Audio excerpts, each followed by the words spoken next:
Question आते हैं। चलो हम अपने टॉपिक पर आते हैं। दोस्तों आज हम कर रहे हैं हिंदी सूफी काव्य।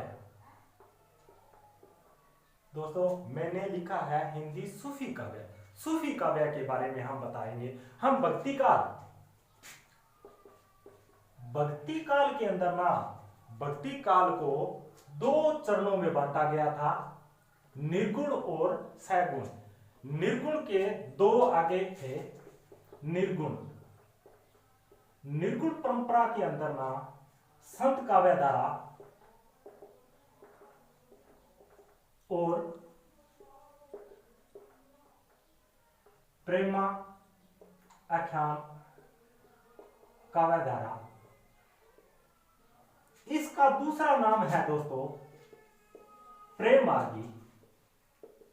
प्रेम मार्गी एक नाम और भी दिया जाता है प्रेमा श्रेयी काव्य। ये इनके नाम है सूफी काव्य के बारे में। ये यहां से पूछा जाता है प्रेमाख्यान काव्य, सूफी काव्य को किन किन के नामों से जाना जाता है? प्रेमाख्यान काव्य, प्रेम मार्गी काव्य और प्रेमा श्रेयी काव्य। पहले तो हम सूफी काव्य के बारे में, सूफी काव्य के बारे में कहां से यूजीसी नेट के अंदर क्वेश्चन आते हैं, आपको मैं डिटेल से बताने की कोशिश करता हूं। यहां देखो दोस्तों, सूफी काव्य का नाम मूल अर्थ क्या है, प्रधानता किस चीज की मानी जाती है? यूजीसी नेट के अंदर ऐसे क्वेश्चन बहुत ज्यादा आने की संभावना होती है। जो सूफी काव्य के अंदर है ना, मूल तत्व है वो प्रेम तत्व को माना जाता है। प्रेम तत्व को ही प्रधानता मानी जाती है, प्रेम तत्व के बारे में ही बताया जाता है। सूफी काव्य के अंदर जितनी भी रचना है, जितना भी कुछ है मानने वाला, सूफी के अंदर प्रेम तत्व की प्रधानता ही मानी जाती है। अब दोस्तों मैं आपको डिटेल से बताने की कोशिश करता हूँ सूफी काव्य है क्या। सूफी काव्य के बारे में हमारा क्या विचार है, हम इसको भारतीय परंपरा के हिसाब से हम किस हिसाब से माने जाते हैं। कर रहे हैं सूफी काव्य के बारे में। सूफी काव्य के अंदर प्रेमाश्रेयी काव्य है। प्रेमाश्रेयी या प्रेम मार्गी, प्रेमा आख्यान, इन तीनों नामों से जाना जाता है। यहां पर मैं एक बात आपको और समझाने की कोशिश कर रहा हूं। इसका मूल तत्व जैसे माना जाता है, प्रेम तत्व की प्रधानता ही मानी जाती है, लेकिन भारतीय परंपरा के हिसाब से प्रेम तत्व के नाम भारतीय परंपरा में प्रेम तत्व को ना अलग माना जाता है, अलग माना जाता है। क्यों माना जाता है? इन चीजों का आपको डिटेल से समझने की आवश्यकता है, क्योंकि यूजीसी नेट के अंदर यहीं से क्वेश्चन आता है दोस्तों।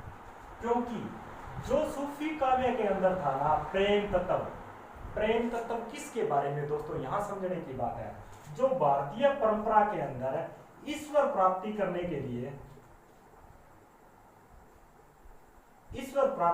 के लिए जो भक्ति की जाती थी, वो ही सूफी काव्य के अंदर प्रेम के माध्यम बनाया, प्रेम तत्व को माध्यम बनाया। सूफी काव्य के अंदर क्या था, ईश्वर को प्राप्त करने के लिए ना प्रेम का मार्ग जो साधन चुना था, वो प्रेम के बारे में चुना गया था। इन्होंने ईश्वर प्राप्ति करने के लिए प्रेम का साधन माना।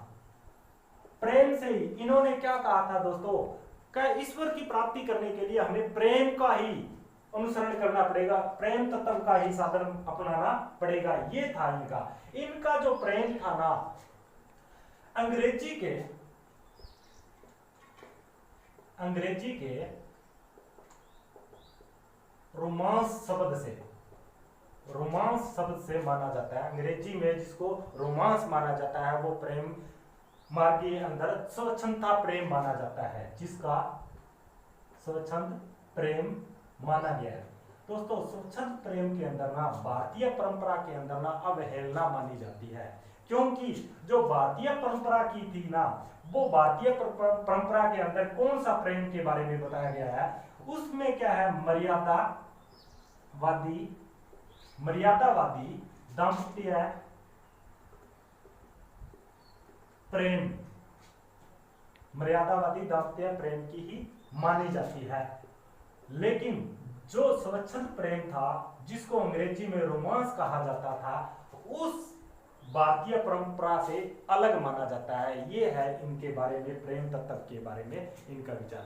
यहाँ आचार्य रामचंद्र का शुक्ल का एक अवधारणा मानी जाती है दोस्तों, वो क्या है, आचार्य रामचंद्र शुक्ल है ना, जो प्रेम आख्यान काव्य है ना, उनको क्या कहता है आचार्य रामचंद्र शुक्ल? आचार्य रामचंद्र शुक्ल कहता है, आचार्य रामचंद्र शुक्ल कहता है, प्रेमाख्यान काव्य है ना, वो फारसी मनसबियों का प्रभाव माना है,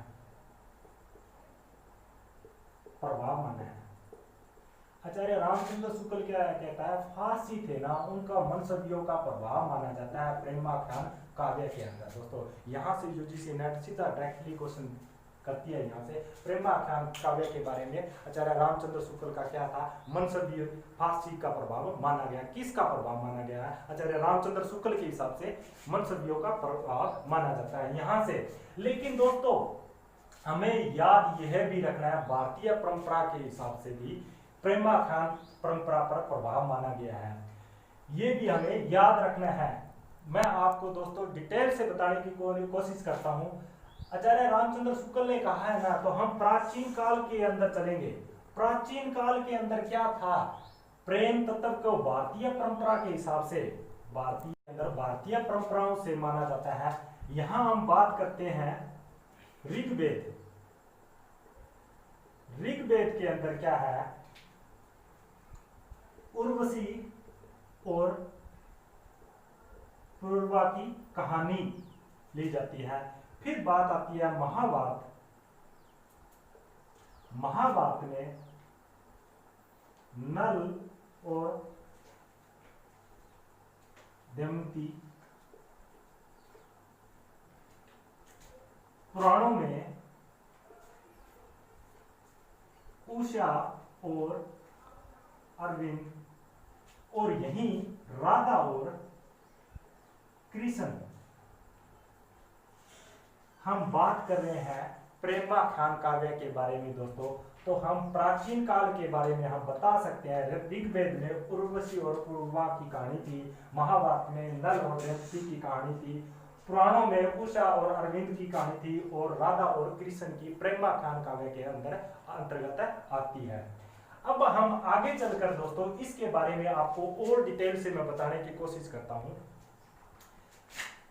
अब बात आती है स्वच्छंद प्रेम की बारे में। स्वच्छंद प्रेम क्या होता है? प्रेम, इसमें दोस्तों क्या चीज होती है, ये समाज की अवहेलना करता है, समाज की अवहेलना करता है। कहने का भाव क्या है, ये स्वतंत्र होते हैं, आजाद होते हैं, और ये सूफी काव्य है, सूफी काव्य के अंदर अंतर्गत माना जाता है। लेकिन दोस्तों भारतीय परंपरा, भारतीय समाज हमारी किताबों के अंदर ये ज्यादातर दिखाया जाता है, भारतीय समाज की अवहेलना करता है स्वच्छंद प्रेम, इसलिए इसको भारतीय परंपरा के अंतर्गत इसको स्वीकारा नहीं गया। लेकिन दोस्तों हम फिर प्राचीन काल की ओर मैं आपको लेकर जा रहा हूं। प्राचीन काल के अंदर, प्राचीन घटनाओं के अंदर प्रेमाख्यान के, स्वच्छंद के, यहाँ क्या कहा जाता है, स्वच्छंद प्रेम के प्रति क्या होता है, यहाँ किसी का जात पात से लेन देन कुछ नहीं होता, धर्म किसी से हो यहाँ से नहीं होता, और मनसबी जो शैली है, जो सूफी परंपरा है वो इन चीजों का ध्यान नहीं रखते, वो सिर्फ केवल प्रेम तत्व की ही महत्ता को, प्रधानता को स्वीकारता है। यहाँ हम बात करते हैं, फिर हम प्राचीन काल के अंदर चलते हैं दोस्तों, महाभारत। महाभारत की दोस्तों आपने घटना देखी होगी, काफी बार देखा होगा, लेकिन मैं जब बात स्वच्छंद प्रेम की बात कर रहा हूं तो आपको मैं एक बार फिर से इन चीजों के बारे में बताता हूं। हम भीम की बात करते हैं। भीम ने राक्षस कन्या, एक राक्षस कन्या थी जिसका नाम हिडिंबा, हिडिंबा नाम से आपको याद हो गया दोस्तों। फिर हम बात करते हैं अर्जुन की बात। अर्जुन ने एक नाग कन्या थी, नाग कन्या थी जिसका नाम चित्रागंधा थी, जिसका नाम चित्रागंधा था। फिर हम बात करते हैं कृष्ण की। कृष्ण ने एक ऋषभ कन्या जिसका नाम जाम्बती था। ये क्या था दोस्तों, इन चीजों को समझने की कोशिश करना। इनका भी प्यार था जो स्वच्छंद प्रेम माना जाता है, क्योंकि भीम था, क्षत्रिय था, और वो एक राक्षस की बेटी से शादी कर लेता है। स्वच्छंद प्रेम को समझने की कोशिश करना दोस्तों। यहाँ क्या है, किसी जाति का, किसी धर्म का लेन देन नहीं था इन चीजों का। यहाँ पर क्या कहा जाता है, स्वच्छंद प्रेम के अंदर क्या है, प्राचीन काल के अंदर बताया गया है, किसी कन्या को उठाकर शादी कर लेना, किसी को घर से भगाकर शादी कर लेना, ये प्राचीन काल प्रक्रिया से ही चलता आ रहा है। ये इसलिए स्वच्छंद प्रेम को अंदर माना गया है, और ये भारतीय परंपरा के अंतर्गत नहीं माना जाता है, इसलिए भारतीय समाज इसकी अवहेलना करता है। ये है दोस्तों जो मैं समझाने की कोशिश कर रहा हूँ, उन चीजों को समझने की कोशिश करना दोस्तों। ये मैं प्राचीन काल के अंदर बता रहा हूँ। तो ये क्या था इनका, ये स्वच्छंद प्रेम ही था, इनकी जाति धर्म से कोई लगाव नहीं था, ये इन चीजों से सब दूर थे। तो इसलिए इनका जो प्रेम था जो सूफी काव्य के अंतर्गत ही आता है, स्वच्छंद प्रेम के प्रति ही आता है। हम अब इनके अर्थ के बारे में और बात करते हैं, सूफी काव्य के बारे में और क्या विशेषताएं रही है। सूफी शब्द की ना उत्पत्ति व्युत्पत्ति के बारे में बात करते हैं। सूफी शब्द की व्युत्पत्ति के बारे में हम बात करते हैं। सूफा एक दोस्तों अलग अलग 3 नामों से माना जाता है इनका। एक नाम आता है सूफा से क्या है, सूफा का मतलब है मक्का मदीना की मस्जिद है,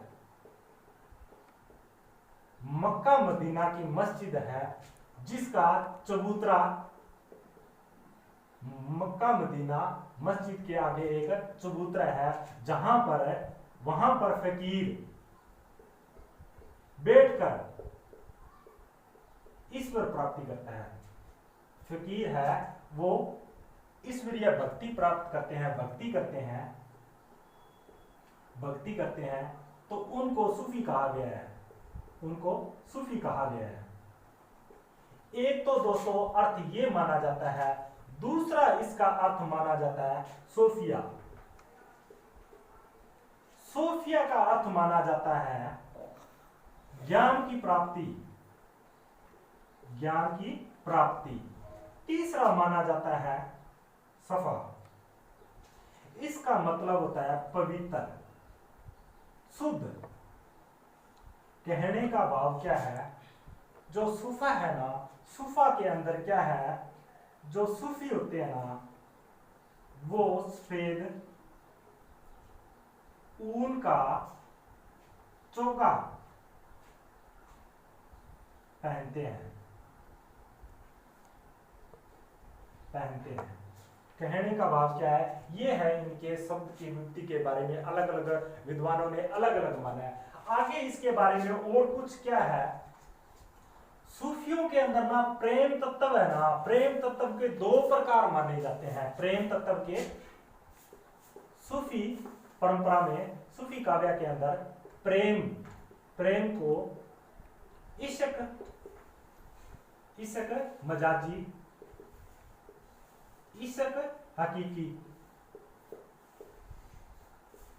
व इश्क मजाजी, सॉरी मजाजी, मजाजी नाम से माना जाता है। यहां दोस्तों मैं आपको और बता देता हूं, जो सूफी परंपरा है ना उसमें और जो भारतीय परंपरा है उसमें क्या विशेषताएं रही जाती है। सूफियों के अंदर क्या है, ईश्वर को ना, ईश्वर को पत्नी रूप में माना है। यह बहुत ज्यादा इंपॉर्टेंट क्वेश्चन है। ईश्वर को पत्नी रूप में माना है, ईश्वर को प्राप्त करने के लिए इन्होंने पत्नी रूप को माना है। जबकि भारतीय या ज्ञान मार्ग की जो भारतीय परंपरा है उसके अंदर क्या था दोस्तों, हिंदू धर्म के है, जो हिंदू धर्म के है परंपरा है उसके अंदर क्या आता है, ईश्वर को पति रूप में माना जाता है। ये बहुत ज्यादा इंपॉर्टेंट होता है, आप कंफ्यूज नहीं होना। इसके अंदर ये आएगा, ईश्वर को पत्नी रूप में और साधक को पूछा जाता है, साधक को पति रूप में माना जाता है और इसमें साधक को पत्नी रूप में माना जाता है। यहाँ कंफ्यूज बहुत ज्यादा होते हैं क्योंकि यहाँ पति और पत्नी उल्टा होता है दोस्तों। एक चीज आप समझना, जहां हिंदू और मुसलमान की बात होगी तो एक दूसरे के विपरीत ही होता है। इनका हमेशा से ये परंपरा चलती आ रही है, जो हिंदू करेंगे वो मुसलमान नहीं करेंगे, जो मुसलमान करेंगे वो हिंदू नहीं करेंगे। तो यही है यहाँ इनकी परंपरा। यहाँ पर क्या है, ईश्वर को इन्होंने पति रूप में माना है, तो सूफी थे वो पत्नी रूप को स्वीकारा गया है, ईश्वर को प्राप्त करने के लिए पत्नी रूप को स्वीकारा गया है। और यहाँ पर क्या है, ईश्वर यहाँ पर इश्क हकीकी और इश्क मजाजी दो प्रकार का सूफी प्रेम माना गया है। एक इसमें और आता है, यहां से क्वेश्चन आता है, ये ईश्वर प्राप्ति करने के लिए ना लौकिक प्रेम है ना, लौकिक प्रेम को साधन बनाकर माध्यम बनाकर दोस्तों, माध्यम बनाकर अलौकिक प्रेम प्राप्त करते हैं। इन चीजों का ध्यान रखना, ऐसे यूजीसी नेट के अंदर क्वेश्चन आते हैं। लौकिक प्रेम को माध्यम बना करके अलौकिक प्रेम प्राप्ति करने का ये प्रयास करते हैं। सूफियों के अंदर ये इनकी विशेषताएं हैं। आगे चल करके हम सूफी काव्य के बारे में और डिटेल से आपको मैं बताने की कोशिश करता हूँ। सूफी काव्य के अंदर ना 5 इनकी ना संप्रदाय मानी जाती है, जो बहुत ज्यादा इंपॉर्टेंट है। यहाँ से यूजीसी नेट के अंदर क्वेश्चन भी आया जाता है। चलो हम इनकी संप्रदाय के बारे में करते हैं। संप्रदाय कौन कौन सी संप्रदाय है? पहली है इनकी कादरी संप्रदाय, दूसरी है इनकी चिश्ती संप्रदाय, तीसरी है इनकी नक्शवादी वर्दी संप्रदाय, चौथी है इनकी सुहारवादी संप्रदाय, और 5वीं परंपरा है जो संप्रदाय है इनकी साती संप्रदाय है। ये दोस्तों इनकी परंपरा के संप्रदाय के बारे में पूछा जाता है, यूजीसी नेट के अंदर यहाँ से क्वेश्चन उठता है। अब बात करते हैं इनके ना प्रवक्तक कौन है, इनके यहाँ प्रवक्तक पूछ लेते हैं। कादरी संप्रदाय के है ना, यहाँ आता है अब्दुल कादरी, इनके प्रवक्तक माने जाते हैं। फिर बात आती है चिश्ती संप्रदाय, इनके है ख्वाजा मुईदीन। फिर उसके बाद में आता है सुहारवादी है, यहां एक जकरिया नाम से आएगा, वो इनके प्रवक्ता माना जाता है। यहां पर चिश्ती संप्रदाय है ना, ये मुस्लिम संप्रदाय में सबसे प्रसिद्ध संप्रदाय मानी जाती है, प्रसिद्ध संप्रदाय मानी जाती है। यह यहां से मुस्लिम समाज है जो उनकी ज्यादा मानी जाती है। एक ना यहां से देखना दोस्तों, कादिर संप्रदाय के अंदर ना एक मेस नाम से आता है,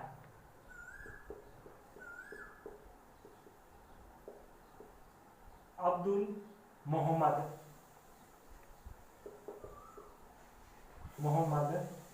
मेस। ये इस संप्रदाय से इतना प्रभावित था कि सिकंदर जो आया था, सिकंदर ने अपनी पुत्री का विवाह कर दिया था, इसके साथ शादी कर दी थी। सिकंदर था जो अपनी पुत्री का इसके साथ शादी कर दी थी। यहां से यूजीसी नेट के अंदर एक दो क्वेश्चन आते ही आते हैं, इन चीजों का आप ध्यान से समझना। ये यहाँ पर सूफी काव्य के बारे में आ जाते हैं। अब बात करते हैं हम इसकी विशेषताओं के बारे में। जो रचनाएं आती है ना, इनकी विशेषताएं भी पूछी जाती है। सूफी काव्य के बारे में अंदर दोस्तों यहाँ क्या है, इनकी विशेषता के बारे में जो रचना होती है, इनकी रचना होती है वो नायिका के नाम पर होती है। नायिका के नाम, हम इसको ये भी कह सकते हैं, ये नायिका प्रधान रचना मानी जाती है। ये नायिका प्रधान रचना मानी जाती है। दूसरी बात करते हैं हम, नायिका है ना, नायिका किसी द्वीप की राजकन्या होती है, यह राजा की लड़की होती है, राजकुमारी होती है। तीसरा इसमें क्या है, इसकी विशेषता के अंदर नायक होता है ना, नायक वो नायिका के सौंदर्य पर प्रभावित होता है। चौथा क्या है, इसमें शिव पार्वती, देवी शक्ति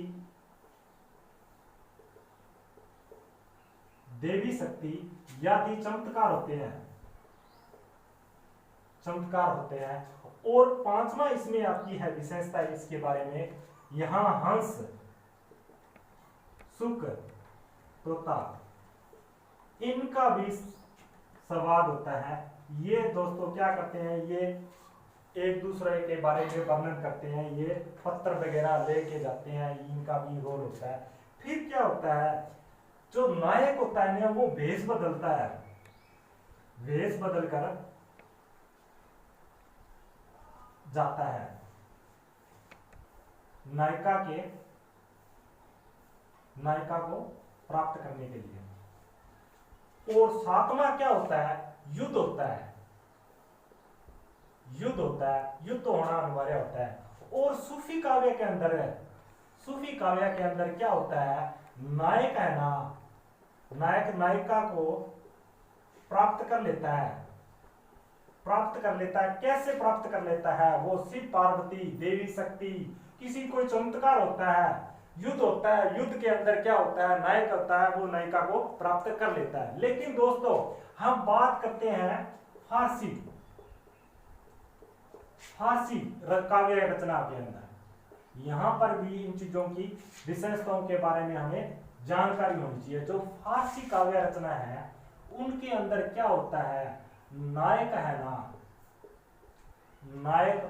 नायिका को प्राप्त नहीं करता है। यहाँ पर क्या होता है, नायक होता है जो नायिका को प्राप्त कर लेता है। यहाँ पर क्या होता है, नायिका की ना शादी हो जाती है प्रति